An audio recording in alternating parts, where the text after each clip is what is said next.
Uh, Let's go back and dissect exactly Yeah. what he was. You said being brutalized by a woman with a microphone in Yes. a chair, and he said that's my fantasy. And he's an artist and he draws pictures, and he's shown me pictures of his sexual fantasies, and it's Yeah. always a woman with a microphone in a chair. And I'm just like, Yeah. Jose, you need to get help. And he's like, no, I'm seeing things so clearly right now.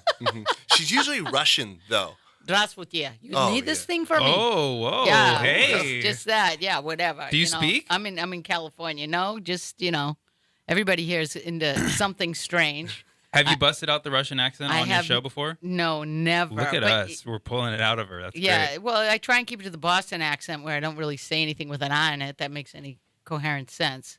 Those You know? Russian chicks are just so dominant. Though. They I love they it. are. They Yeah, so are. in his sketchbooks, you can see a bubble coming out of the woman's mouth, and it's always in Russian symbols. And I'm like, I didn't even know you could write in Russian. Jose. No, No. neither And did I. now- It just comes out. And does she have that look in her eye too coming at you? Is it just the bubble with the words? Oh no, it's that hot, like It's that seductive hot. look. This is who you brought to my show. Oh, yeah, it's See very that? sensual. Mm-hmm. Because I want to correct that because we did have actually we actually did have a young man that was supposed to be on the show, and he didn't make it due to some unforeseen circumstances. I love that. What's the term for it? Somebody used a term that I said no matter what, Flake. flake. Oh, is that what happened? Frosted. Is it? Is that No. guy flaked on me? I like that. But instead we have you, which is really kind of cool. And I know you also work the comedy circuit along with this young man. Yeah, I recently moved out here to LA, so I'm from New Mexico. I just started Groundlings. How cool is that? Yeah, it's fun. It's fun. I've just been doing improv, but I do mostly characters, impressions, stuff like that. So I'm trying to give, voice and movement, trying to combine the two with This these guy's a characters. beast. He does all sorts of voices and stuff. So, yeah, that's really. Yeah, I'm sorry, I just took the dream to a whole nother level. Now I'm thinking, really? So you do Yeah. voices? Yeah.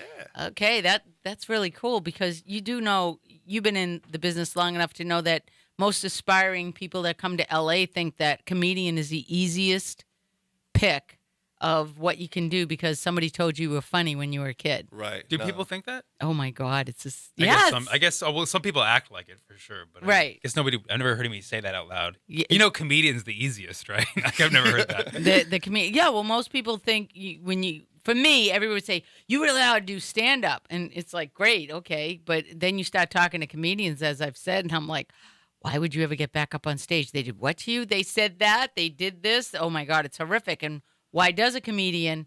Because they explain it. You guys don't always. You have to learn your voice. I'm like, okay, you have to learn so much to the craft Right. of what you do.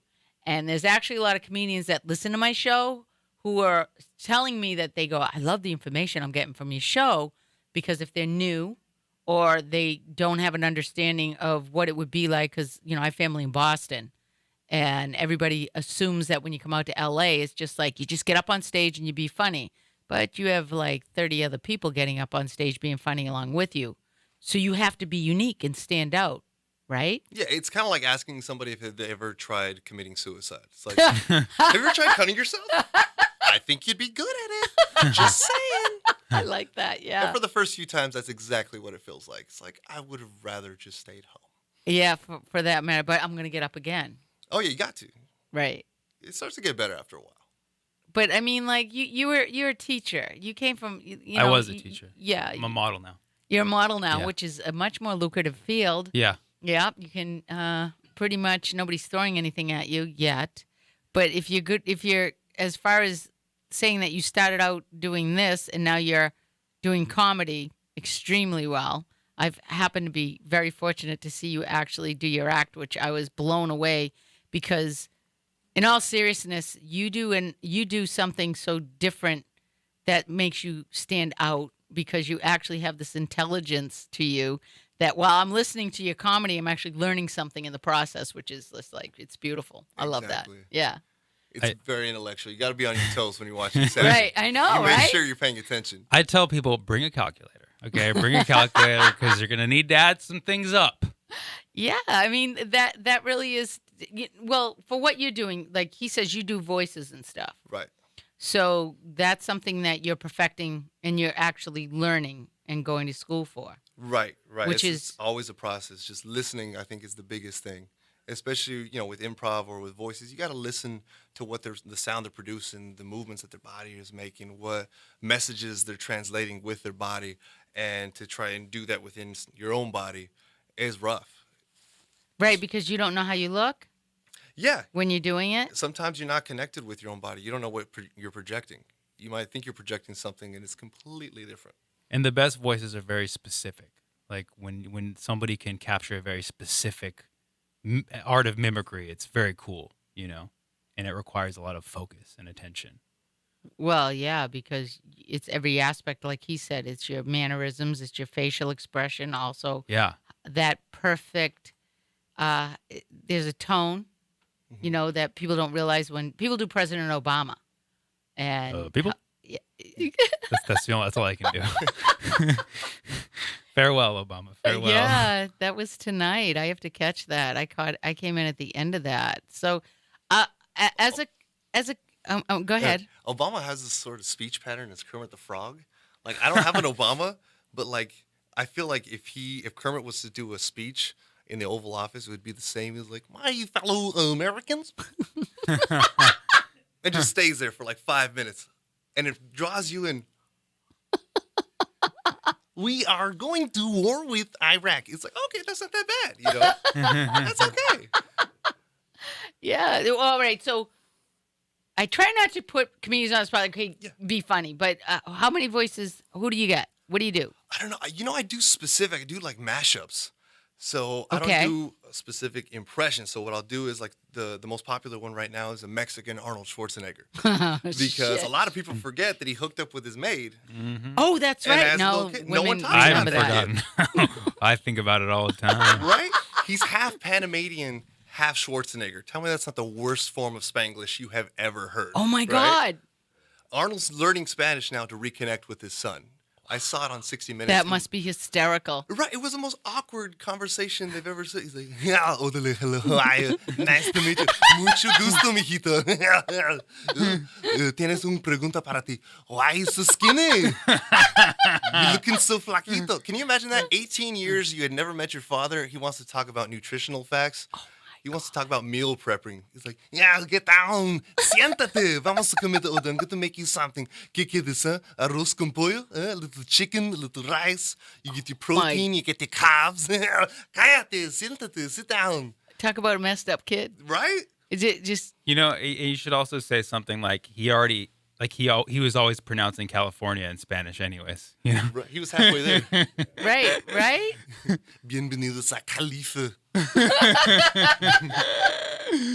But where do you come up with that? I mean, as for your material, I mean, there's a lot of things where I talk to comedians about the writing process. Where do you find, it's a lot of research. You're taking in a lot of information and learning what you can utilize. If I'm wrong, correct me. But to utilize is what I can make this current event, what's going on, and where I can relate to people on a level that it's going to be funny. Because it's a hot button. I mean, it's the conversations that everybody's having, and that delicate balance of like you can just trip up and go a little too far, and then bring them back again. Because I've seen comedians that are brilliant at that. Right. Bringing them back. Yeah, from that 'Cause edge where. sometimes you don't. Yeah, well, yeah. In saying that, as far as you have, let's say, how many shows a week that you're doing? Offhand. Show including open mics or just Yeah. everything. You go for those too? Oh, huh? I do open mics all the time. Yeah, so I try to get at least 10 sets in a week. Wow. Back in the day, it was more. Back in the day, I was averaging like 20, 25. That's Mad Dog, man. pro. That's Mad Dog Pro. Yeah, that really is. Because there are some comedians that I've had that I don't have to do open mic nights, and I was like, really? Because like I've seen some very high end performers who still want that feedback that only an open mic night Especially has. here in LA. I mean, you can see the big names, even they'll just drop into open mics and just hang out with us. They want to try out a bit before they actually go to their booked show. So they might do 4, 5, 6 sets a night, but they're working on a couple specific sets or a couple specific bits. So they might do the one long 30, 45-minute set, but they do 5 or 6 other small little sets in between there just to hone Wow. in that one joke.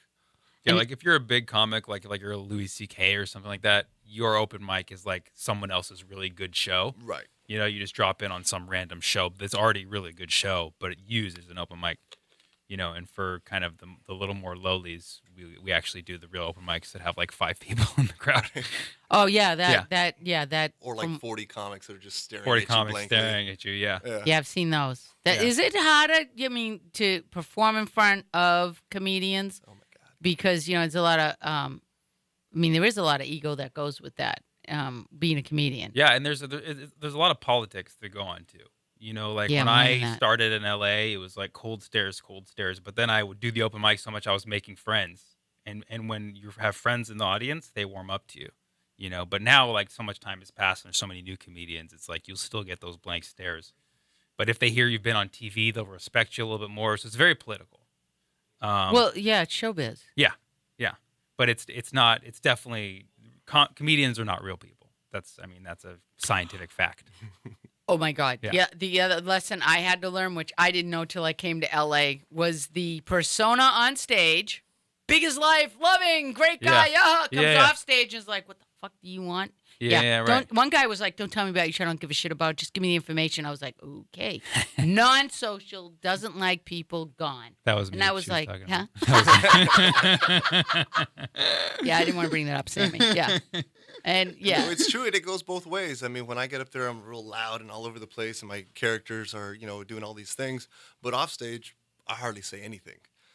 That's I think that's the best kind of comedian because I honestly don't really like people who are always on. I mean, I like hanging out with funny people. It's good to have funny friends and stuff. But like, there's comedians who are on stage and then they're on off stage and there's no off It's- button. It's the worst. It's my exhausting, nightmare. right? Yeah, it's exhausting. It sucks energy out of you as a person. You know, so I respect people who do their thing on stage and off stage. They're just a normal person who listens also, you know? that would have to be a lot to. Well, I happen to think for what you guys do, there's so much more to offer when you're off stage and listening, Right. because people must offer you just regular people, where you're paying attention to what's going on around you and materials flying at you from every which way, right? Yeah, for sure. I get the best material when I'm not in someone's conversation. I'm just listening. Most of my material comes from mispronounced words. I just hear somebody with an accent, they mispronounce it so bad, I'm like, there's a bit right there. You butchered that. Yeah. Oh, yeah. Yeah, well, being from Boston, we've got that. We've got that in a lot of aspects. You know, a lot of people will say, "What is?" When I worked in Florida. Now nobody's from Florida, so there's no freaking accent that you can specify Right. as being from Florida. But I'm a Bostonian, and I'm in a thing, and I said, "Hey, you want to get him a cot?" And the lady goes, "What?" I said, "Cot. I got to get this over here." And she's like, "I don't have any idea what you need." So the other person goes, "She needs a cart." and it's really an effort to correct Yeah. that type of pronunciation. Selling vinegars, when I was telling the woman, she's like, "Is it the type of vinegar it was?" I said, "It's a DACA one." The what? DACA. What's the DACA? What is she saying? I don't know. DACA. But then I laughed. I mean, I did do a stand-up because Willie Barcena did challenge me. And one of the things I said on stage was, Ben Affleck and Matt Damon are always getting these people with these horrific Boston accents. Like, it's over the top. Like, everybody knows it's not car, it's car. So got to laugh from that because, basically, I don't think I sound as bad as what I'm hearing, and we do. So Yeah, you pronunciation. sound horrible. I do. Wait a minute. Where are you from? I'm from the Bay Area. Okay, so you're. We don't really have an accent. We just think we're better than everyone. Yes, that's. There was a comedian who said something about being from California and how you pronounce everything so articulately compared to everybody else. We say hella a lot. That's our word, hella. Hella. What's that? It just means a lot of.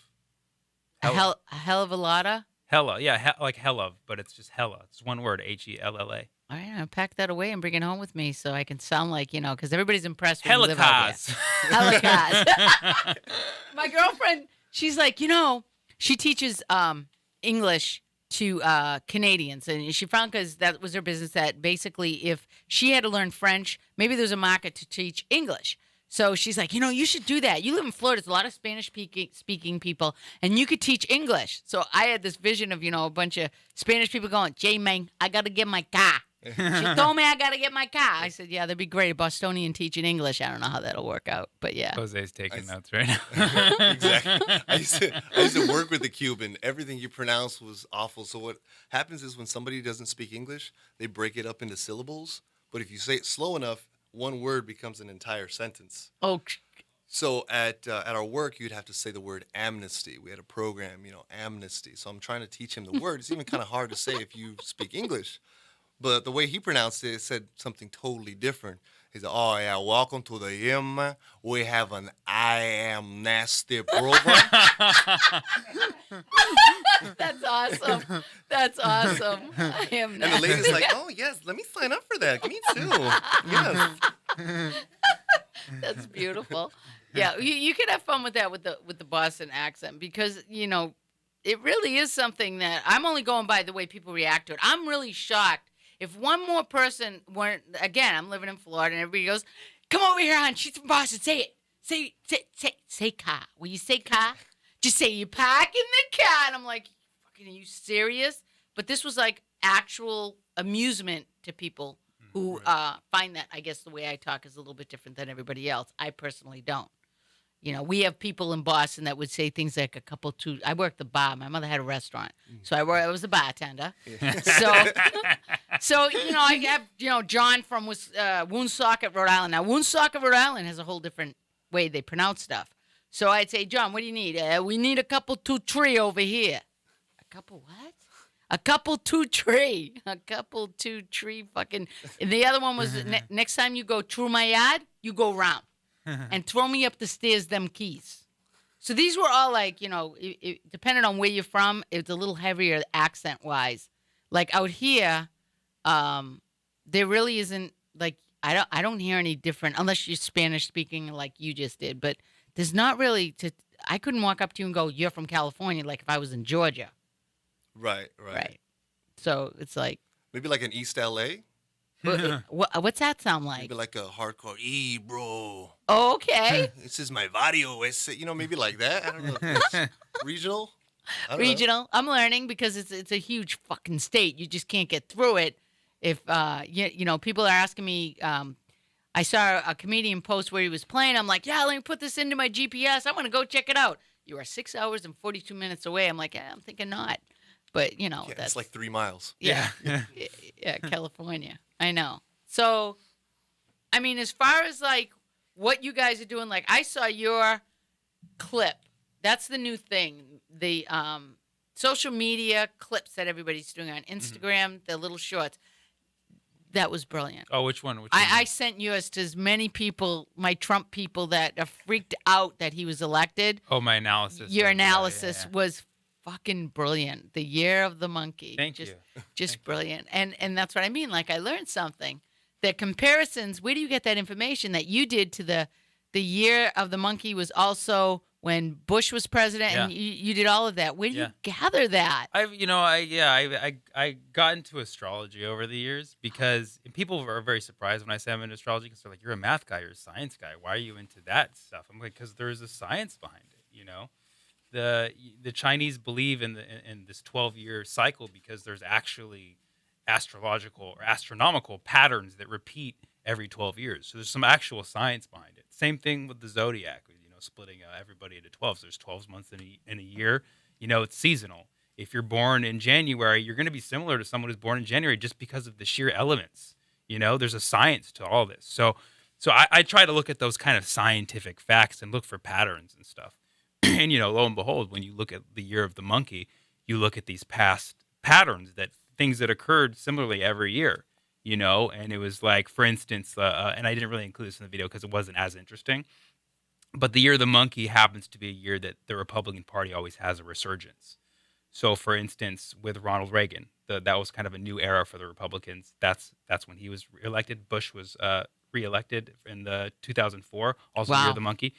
Even going back to like Nixon, and then all the way back to Abraham Lincoln, 1860, the first year of the Republican Party was the year of the monkey. So the year of the monkey is just consistently been this relaunching of the. Now, I'm not a Republican. I'm not saying this is a great thing. I'm just saying it's a pattern. That's fascinating. Yeah. Because I do know. It's funny you should bring that up. I went to a house, and there was a gentleman who was the friend of my girlfriend, he does astrology readings. So I mean, it's not cheap either. I mean, they're Yeah. expensive to do. But he said you have to know the exact time you were born. Right. He said, I have people that actually send away for their actual birth record to know what time they were born. Right. Because that ties into time, date. And I'm like, it's that precise? He goes, yes. Yes. To do a chart. Because you need to know the position of the sun in the sky. You need to know the position of the moon, where the moon was exactly, and where all the stars were. So, like, that's where the science comes in, the birth chart. So, you know how they say, you're well, for instance, what's your sign? Virgo. You're a Virgo, okay, but that's your sun sign, right? There's also a moon sign. There's a rising sign. There's a sign in Venus, which is where was Venus when you were born. There's all these things, and they correspond to different elements. I don't agree with everything astrology says, but I do admire the precision and that there's a rule to things. Well, yeah, because they used astrology, an astrologist back in the day, before they had Oprah or whatever. Right. To tell them and all that was done by the way the stars and all of that was they were the guides to the king. Right. And that's even held true in our presidencies. What president was it that used? There were presidents that used astrologers. I mean, that's a well-known fact that they actually. Sure. Yeah. I'm not familiar with it, but I believe it. Back in the day. So, like, I'm sitting here going, this is really intense, and he got comedy out of it, because that's what, the brilliance of a comedian's mind is to take it to the level. First of all, Right. you're given a gift by it's a monkey. I mean, I used to work with a guy who would come in, and I coined phrases. He's a fucking monkey, this guy. And the reason why I'd say this is because what do monkeys do when they get pissed? They throw their shit. Right. So, Right. and it became like an Shit ongoing throwers. joke. Yeah, it's throwing shit. And this coming year is the year of the rooster, so there's plenty of comedy there. Yeah. I love that how what did you say? Be a lot of cock coming at you. Yeah. There's a lot of different versions I recorded, but I just went with the one where I was like, "You're the rooster's ready to cock slap you." Yeah, So that I was just- brilliant. That was brilliant. And I could hear my girlfriend. She lives I live upstairs in the apartment, and she was one of those people the Trump thing actually physically. She was just a wreck after he got elected. She Yeah. didn't know how she was going to go on with her Yeah. life, and she's still constantly. People tell her calm down. First of all, a woman that's raging, you never use the words "now just calm down" because it just sends them into a whole nother Fuel spiral. the fire. Yes, the year of the bitch slap. But anyway, she was listening to you. I could hear her laughing upstairs in my apartment through your whole. And I knew she'd appreciate Oh no, it. she wasn't laughing. She was.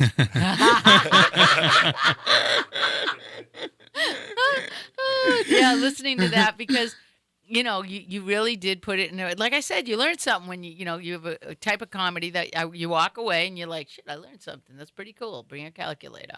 You're about to get educated. Yeah. And would you say that, even with what you're doing, the Groundlings, I know you got to audition for that, right? Right. Which is obviously, I have people who said they continuously audition before they got in. Very hard to get in. Yeah. So how many times did you have to audition? Just the one. Damn. So I expect to hear great things from you. Hopefully, we'll see. We're Yeah. just getting started. We're still early on in the program. So, hopefully we'll take those characters to the next level. Because like I said, I work mostly on voice. But you combine the movement with that, it totally takes it to another level. So Like you say that, but how does that apply? Like, I'm real curious because there's so many aspects of that I love sitting in the seat because I'm learning things that it's just fascinating as to how much goes into what you guys do. So when you say learning voice, because that would I'll give you an example. The other day I saw a radio DJ who does amazing things with his voice, and he has characters, but they're simply voice.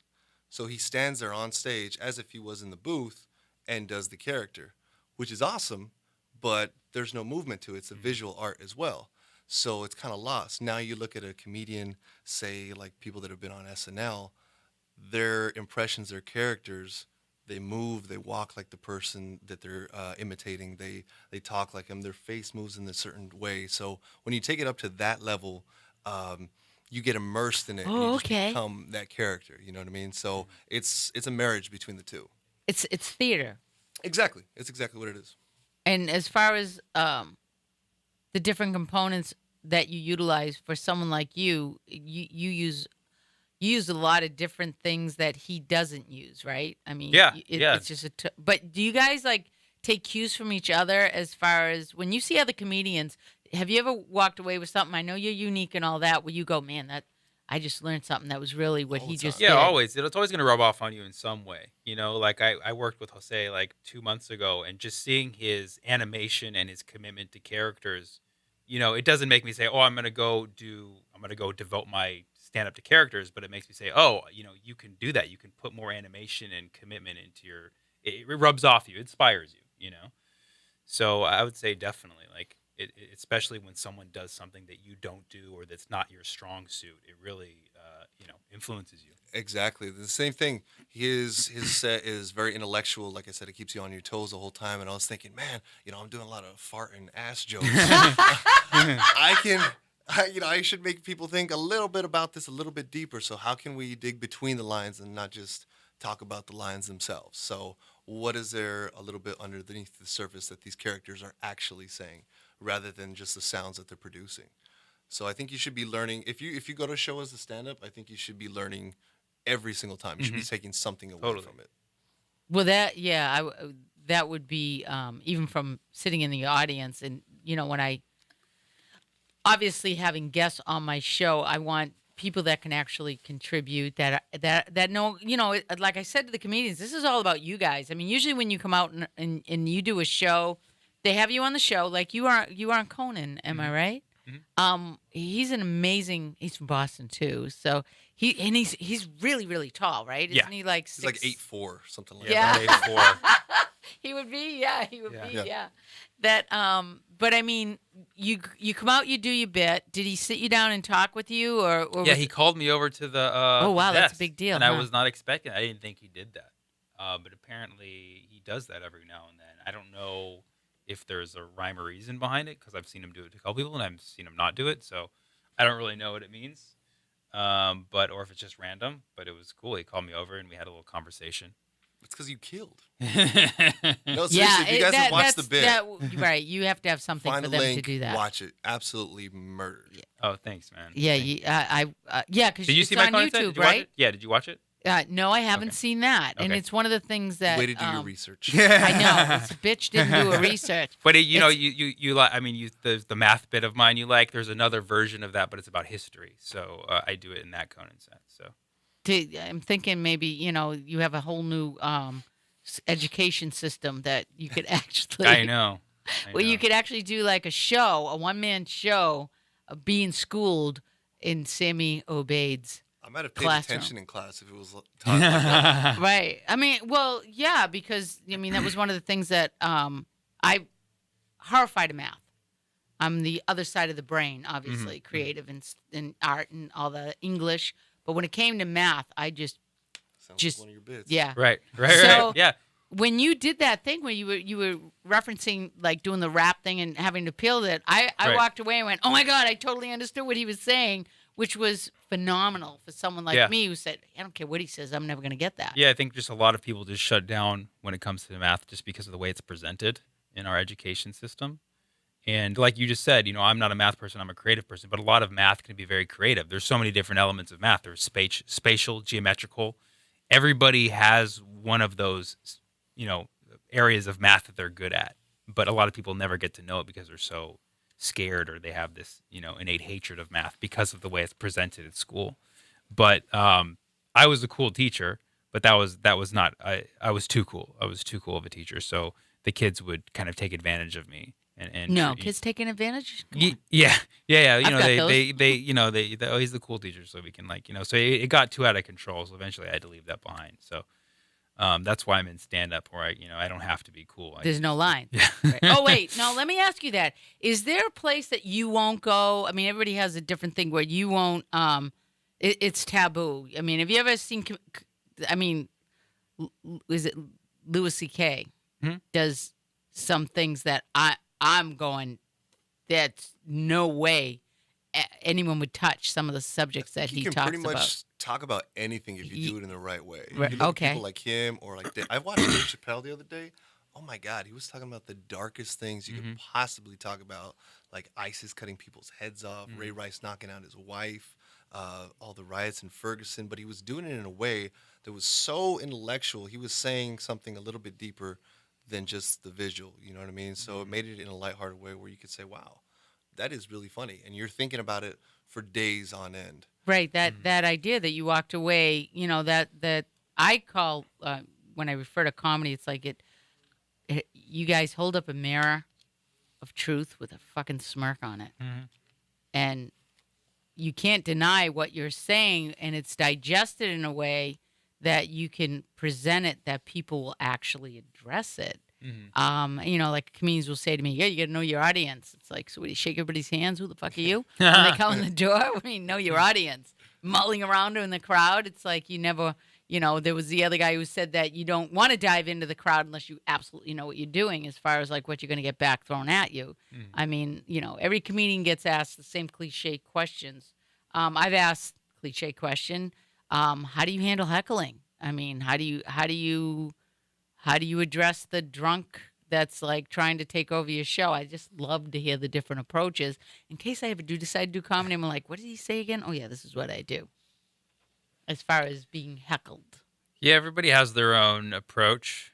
At some point, you learn as a comedian, the more confidence you have to respond to them, and you have this authority, especially if the crowd likes you. When the crowd likes you, you can really be mean to the heckler. But that's the thing. I don't really like. I don't like being mean to people unless they're very mean to me. Like that's a couple times it's happened where a heckler had said something that's just mean for no reason, and that made me mean. But me being mean doesn't always work because I'm a pretty nice guy on stage, so the audience is a little bit weirded out when I get mean. Right. So it's more in character when I nicely shut down the heckler. So usually what I do is I let them go on for just a little bit until we find either their own flaws in their logic, or they just say something that looks so stupid. Then I can kind of they're exposed. I don't have to go hard on them, but I can make a comment on it, get a big Slice laugh, them, and shut dice them them, down. Juliana, and see ya. Yeah. Yeah. That's and then I treat it. I say I treat it like customer service. The heckler is always right, and then you, but they're insane. They're Even though they're wrong. even though they're wrong. Yeah. right. So just you listen to their concern for a little bit, then you find the flaw to expose. You go after it, and then you shut them down. That's how I do it. Have you ever done the is it like a jam? Where some people just throw things out at you and you got to make a joke about it. And improvise. Yeah. Yeah, totally. I've done a bunch of shows that are like improvised stand up, and I even ran my own once. Man, And yeah, it's fun. You got to be really quick and confident to do that. Yeah, well, I mean, you got to do it, and you either get good at it or you don't. There's a show that goes on now. It's called Set List, where Okay. comedians are given a list of jokes that are not theirs, and they have to pretend like they're their jokes, and they just start writing a joke on it automatically. They just kind of off the cuff deliver it. It's Wow. called Set List. It happens weekly, and really good shows. They're all over LA, all over the world actually. So I'll be doing one in a few months, but it's a really fun show if you like improvised stand up. So you're flying by the seat of your pants. That's an Yeah. adrenaline rush, isn't Yeah, it? yeah. You see the word that they get on their set list, and then you hear them create this joke as if it's their own. That's the game. You play the Wow. game as if this joke is your own, and you've done it a million times. Man, that's got to be a great training just in itself. I mean, great, yeah. seriously, for just that. I mean, Drew Carey had that show, Whose Line? Mm-hmm. Is it any? That was hysterical. Mm-hmm. I mean, the show was such a huge success based on all that improv of they're given a situation and then they just run with it, and you have the chemistry, which is really important when you're doing a show like that. That you have comedians that have an incredible chemistry together, because isn't improv a lot about trust? Yeah, it's all about who you're working with. So stand up and improv are very, very different things because one, you're totally by yourself. There's no one to back you up. The other one, you're there for the other person, as far as improv. So I think both things are translatable. You can use tools from each one for the other, but they're very different. But yeah, whose line is it anyway? That's basically what Groundlings is. Just that nonstop, the winging it improv. I would think you must really feel alive when you're in that. It's got to be the best feeling in the world. I mean, nobody could It's either the best or the worst. worst. really.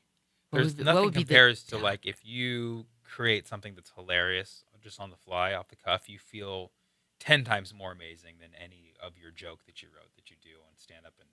Yeah, it's a completely different feeling. Like when you're good at improv, I'd say it's better than stand up. But Well, but a lot of times you just spend like you try something, it doesn't work, and you're like, oh god, I feel like an idiot. But that's getting good at improv is letting go of all that and just working with the team. And if you throw something that's not funny, it at least assists your team member's thing, and they can make something funny out of it. well, that adrenaline rush. I mean, you take it from somebody. I am not a comedian. I do not claim to be a comedian. I'm one of those people that have been told you're fucking hysterical. So in taking that, there's an adrenaline that happens that if I say something, playing off with the person in front of me and being really quick, and the banter really starts. The more energy they feed me, it's amazing. I actually hear what I say when you do, and I refer to I don't know, it just flew out of my face. But that being said, somebody said to me, "Well, your type, if you were to do comedy." And they said to me, you should think about the groundlings. I'm like, yeah, when I got like about 3 years doing open mics, because it's where you start. You're going to start with the open mics, so what they say, you find your voice. Right. Okay? And that's something that, I'm a singer for entertainment quality. I'd say I'm a singer, but I also know that just like they tell singers, don't get too much vocal training because it'll actually change the uniqueness of what you can do if you get the wrong vocal coach. So I don't know, improv versus what's scripted, writing that material, or like you said, just being given a subject and just running with it. Like if I said, do a skit on laundry. I mean, is that what they say? They're just going to say laundry, woman in laundromat. See, is it just a situation? Yeah, in set lists, they'll give you like a very specific thing, and it's all the setup is almost kind of funny. He'll usually like put 2 words and like it'll mix 2 different concepts. But those improvised stand-up shows that I've done, people throw out anything. Really, what was like the ones that you get that you actually laugh the minute they say it? I don't. I mean, I honestly, I don't even know what's funny anymore. I'm like one time, I did one, and then I said, shout out a suggestion, and someone said, the Bronze Age. And I was like, oh, or the Bronze Era? Or was it a Bronze Era? Or I don't know if that's a real thing or whatever. Yeah, it was like the Bronze Era. And I was like, yes, the era that everybody got 3rd place. And the place started laughing. And I don't know why it was fun. I mean, it's just, it was the first thing that came to my head, For what that is, for what you do, is that what Groundlings is about? You have to, on the spot, create something? Not always. I mean, it depends. There's so many different exercises and games you play within improv. I think the biggest thing, the first thing you learn is just saying yes. No matter what it is, yeah, all right, yes, and here's this. Yes, and here's this. Because something's going to happen somewhere where you can play off of it. It's going to lead somewhere as long as you give in fully. You look like you would play really good crazy-ass people because he's got that face. You know what I'm saying? Watching him talk. He's animated. He's crazy. His eyebrows He's come insane. way up off his. Yes, exactly. Didn't you hear his fantasies earlier? Yeah, this no, guy's, it's it. he only plays crazies. He only plays. He can't crazies. take sane people's roles. No, True, boring. true. But you have this other side too. Is like your real life. Are you single? Are you single? Very much. Because you guys. Depends on who's asking. I got it. You heard it here first. I don't know who you are, but Actually, I'm asking. So. See those crazy eyes? crazy. Guess But who's going home with him tonight? That's it. If my girlfriend's listening, no. I'm No, not of single. course not. Yeah, that was one guy said his girlfriend he kept apologizing to the camera. I'm sorry, baby. You just, it was Sean Grant. It was hysterical because he kept apologizing. All right, baby, just look away. I got to answer this question. It's like, what'd you tell your girl to watch for? This is a free open mic. And yeah, he had to be censored. But, and people talking about like the Adam Grabowski. Grabowski? Yeah, because I can't pronounce names right. Grabowski. He was on saying he does so much traveling. And Has a new girlfriend every week. no, actually, that's what I said. I'm like, he goes, yeah, just so women like knowing you're going to leave the next day. And I went, oh, yeah. I go, well, it depends on the woman, right? It's like, oh, you're leaving the next day? Great, let's go. But yeah, being on the road, he said it's really hard. And Yeah, I would say most of my girlfriends had issues with me being gone all the time. But I like it. I mean, it really spaces out a relationship. You don't get tired of a person fast with this job. No, because not only that, don't you have like a lot of great things to bring into? I mean, you're not talking like, oh, I went to my 9 to 5 job, same people you work with, Right. situation, maybe something freaky happened during the day, but you think about people in a conventional life. People that are in a conventional life, like now that I'm out here, I've only been here a year. And the differences of like what I'm doing and what I talk about, my friends that are like my age, they go to the same job, they come home, they've been with the same person. I'm not saying that. I have a huge respect for people that have been, I planned on being that person, but it didn't work out. But it's like eventually men being in the food industry and waiting on people and dealing with people, the ongoing joke was, I've heard all their stories. Mm-hmm. It's so bad that I don't know where some of them seem like my stories because I've heard them so much. But when you're doing what you're doing, your life is a constant, ever-changing stories that you could tell somebody for like forever, right? Yeah, we got some interesting stories. But there's a lot of, responsibilities that come with dating a stand-up. Oh. Well, because our mood can change drastically with our, our performances and stuff. So, Wait. well, if you're a good person and you're experienced in relationships enough, eventually you don't like blame your partner when your set goes bad or something like that. But your mood can be affected. True. Self-pity is a very common thing, right? You bomb somewhere and then you're just like, nobody likes me. I'm not that funny. And then it's on your significant other to be like, no, come on, you're funny. But then it gets to a point where they're just like, fuck it, fine, you suck, And that's Yeah. I mean, that's good if they're honest with you, And Right. sometimes they'll be honest with us. Somebody like, yeah, that wasn't your best, that wasn't good, But then sometimes it hurts when they critique it. Like, yeah, you just kept like looking at that one guy on the left. You shouldn't have done that. Like, Well, you're not yeah. even a comedian. Suddenly What are you you feel telling? like you're talking to my mother. Yeah. Did you Comics have do to? not right. take criticism well. No. No, and you want to know what's funny about that? Because Willie Barcena was giving me shit. He goes, you got this thing, you got to get over it. You just get up on stage, get rid of that fear of rejection. You need to go sit with yourself as to where that's coming from. I'm like, really? Pretty sure that every comedian I've met has the same fear, okay, of getting up, and they still do it anyways, okay? But isn't that like every guy that sees a woman across the dance floor and he's going to walk up and he's going to ask her to dance, right? Isn't Yeah, it kind of like... some people have that confidence. Usually comedians don't.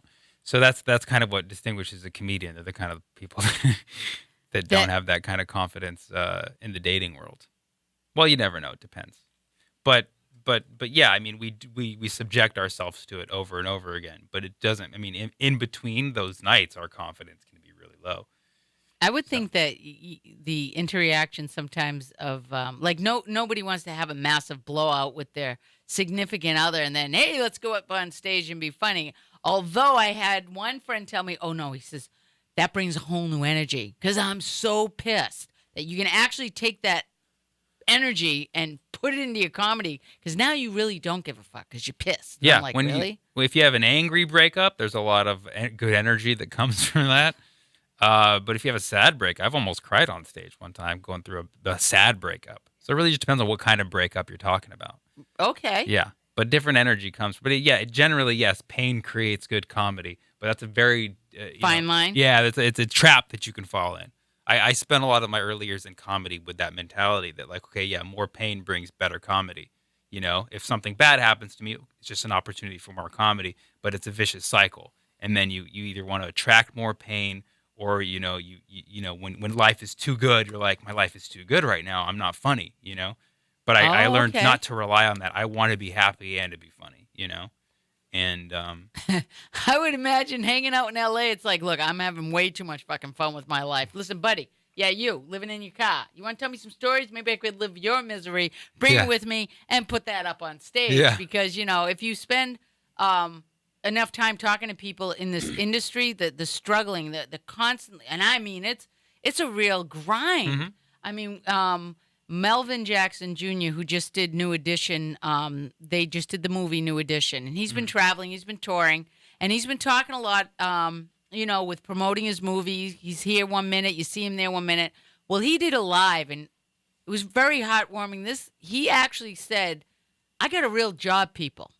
You people who think you're going to come out to LA with your dream and think that you don't have an idea how you're going to survive, even though I'm doing this, it doesn't mean that I still don't have plan B, because here it can be feast or famine. To get to your level, now I happen to know you perform a lot. So you're actually one of those comedians, like the comedians I've had on.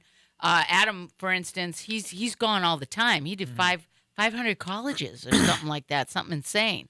But not In every 50 days. Yeah, I'm right. just That would be hilarious. I think we have the same college agent. I'm not sure. So But, you also do colleges, I obviously. I did. I did a lot more in the last few years, but this year not as much. This year just started. But yeah, it's a very lucrative market. For Yeah, sure. that's and I've had other comedians say they love the show because they didn't know what he was talking about. These are club comedians, open mic, and they're like, I never even thought of that. And I'm like, okay, would be the same people that when I've asked, there was a young woman, I said, hey, you want to be in my comedy hour? I have a radio show. And she goes, oh, well, what's the name of it? Hey, you know what? If you come see my show, which I already had, by the way, maybe I'll think about being on your radio show. What's the name of it again? And I just said, opportunity. We're done. And I mean, because to me, it's like, I don't care if you're somebody who's trying to promote yourself and you want to be seen and you're trying to work yourself into something, it's what you do with this. Seriously. I mean, I could go, people say, well, how many viewers do you have? I don't know how many people you got on your social media that are willing to enjoy you being on and talking and shooting the shit with somebody and like they're hanging out here with you. Because that's a format that I wanted to utilize as far as being in this chair and letting the comedians take it to the level they want to. I've had comedians that just do, like they'll do bits of their show, but I would never sit you in the chair and go, all right, go. We got the green screen here. Just let it fly. I'll just sit here. I'll clap. That was funny. I can heckle you from the chair, whatever you need, So, I mean, in saying that, like, when you're as successful as you are, and it took, like, how long you been doing this? That's the other thing. I'm gonna hit 10 years this year in a couple months. Wow. Decade. Yeah. Wow. Yeah. That's It's a long. It is, but it's not for comedy. Am I right? No, they generally say you find your voice at 15 years. So I'm still a little baby. Man, you're doing really good for the squawking. I've heard you do that. That's Well, I that's squawk. quite a voice. Do a We little like squawk. you. I have my jacket on, and you're like on over there fire. going, "You are on fire." It's just warm in here because I have the door closed because there were people talking outside the studio. So Well, like you were saying, It's you have like to have another he's job. So out. I'm not at the level Sammy is just yet. So I got my day job. So I actually work at a gym. I got my workout in just before I came here. So I still got the pump going. This guy's Dude. ripped.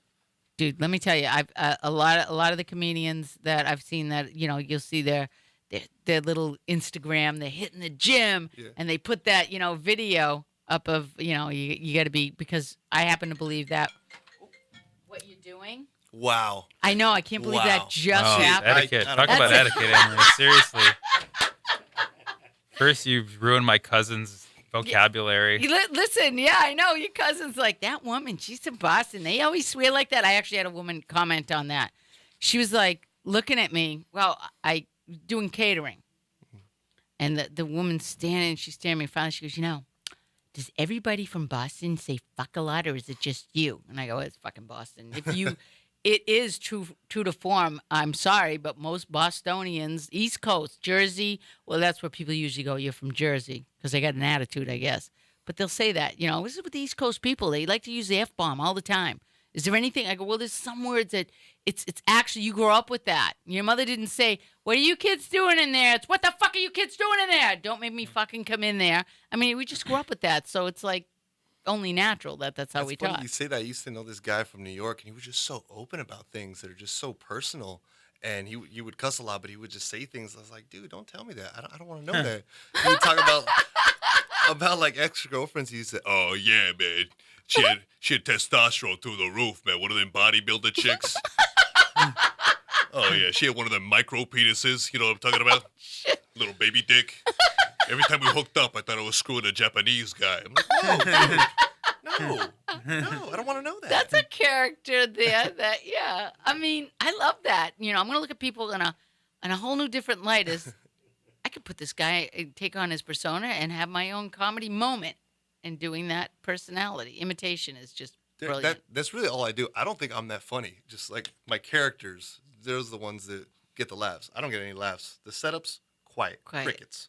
And I'm sorry, you being funny and being a teacher, is that where you knew you were funny, when you could stand in front of a classroom full of insane children? No, I mean, kids would tell me I was funny when I was a kid. So I never understood it, and I still don't understand it. When I'm funny, I don't always know why I'm funny. It's just funny. Right. It's kind of this language that some people speak and others don't. You know? I But, happen to believe that, because I would say to, I would be amazed at how many people would be laughing at what I was saying. In my mind, I'm like, I'm just talking like I always talk. And in saying that, you have comedians usually have very quick turnaround of words, quick wit, how to take something and just throw it back. Also, the way you see the world isn't like everybody else, because it's like a double-edged sword, because there's a certain darkness about comedians, and then there's a certain ability to take that darkness and turn it into really something funny. Right. And yet, I've been told that the funniest comedians come from the darkest places, and I said, well, that's usually where the brightest lights shine. Is they're able to do that because they are able to appeal to people in a way that nobody else can. Because I can relate when George Carlin used to do his comedy. George who? George Carlin. George who? George Carlin. Shut up. George is Callan? Is George Answer calling? the phone. Oh yeah, we have a caller. Hi, we got George on line 1. Hi, George. Where are you calling from? That's it. Now, I like to promote you guys. How can you're the new guy? I'm so thrilled he brought you, because I know I'm going to be seeing a lot of you. I His really, Twitter handle is new guy. is new guy. Yeah, he's a new You guy got one. Got one. Got a mistake. with the dark dreams. And I just want to know, this is your blow it out. Where you going? What are you doing? How can people get in touch with you? What Instagram? Your media? Instagram's What? probably the best way. It's Funny Brownie. So I think most of my things are just Funny Brownie across the board. Okay. So yeah, if you look me up there, got my nudes on there. Pretty much anything you want. I'll probably get shut down by tonight, but it's worth the that's shot. okay. Yeah. And are you performing anywhere? I think we got a bar show tonight. We're gonna hit up a couple spots. North Hollywood. I'll be at Flappers actually on Friday. Now that I Okay. think about it, yeah. Okay. And Friday what time's that? 9:30 at the Yoo-Hoo Room. At the Yoo-Hoo Room, because they all have different rooms, right? Yeah, most of them have multiple rooms, but yeah, 9:30 Yoo-Hoo Room. So, and you? I will be. So you can find me on social media, all that stuff. Just my name, Sammy Obeid, which is Sammy Sammy Obeid Obeid, and I'll be at the Comedy Magic Club in Hermosa Beach on Friday. You have listeners all around the nation, or? Great. I'll be at Zanies in Chicago on February 1st. It's going to be a big show for CNN, a comedy documentary they're doing. Wow. I'll be in the Bay Area February 10th and 11th in Palo Alto. And yeah, I'll just be wherever you want me to be. Wherever So, I want you to be. And you also have a ton of stuff that you can, like you said, YouTube. Yeah. You're check me out up on there. YouTube. Check you out on YouTube. Yeah. Because I don't know anybody who can't use a good laugh. The way life is, it's just, sitting in traffic, even though you're not supposed to be. I think I'll take a little bit of my data and get something to chuckle about, because right now I want to kill somebody. Yeah. I mean, apply comedy where it is needed. You know what I'm saying? You're on that lousy date. You've gone on Tinder. The guy in front of you sucks. Just pull up some Sammy Obeid and say, you know what? I'm having a good time now. You suck. So I'm just saying, it could be used in a lot of different ways. Yep. Is that a new app? What? Tenda? Tenda. Tender.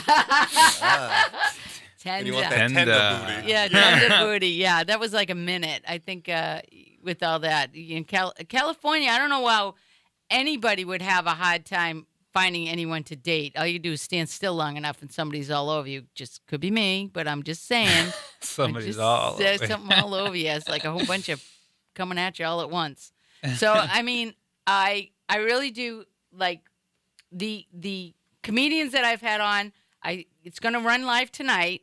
And then please blast it out on your social media, because people they archive Absolutely. it.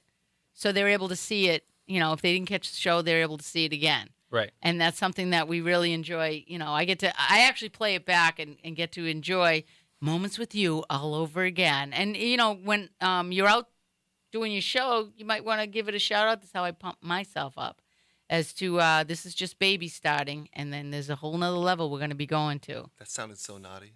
Didn't it? I'm going to enjoy this more later. I'm by myself. Definitely show it to your neighbor downstairs. 'Cause, Yes. we have a history. Yes, you do. Oh yeah, she's howling. She really was. That's a good way to say it. All right, guys, thank you. All right, thank you. I got next Appreciate week it. new guests coming on. Make sure you check us out. Thank you so much for being here, Sammy and Jose. Thank you for having names I could pronounce. And we're out. It's showtime, showtime, showtime. Guess who's back again?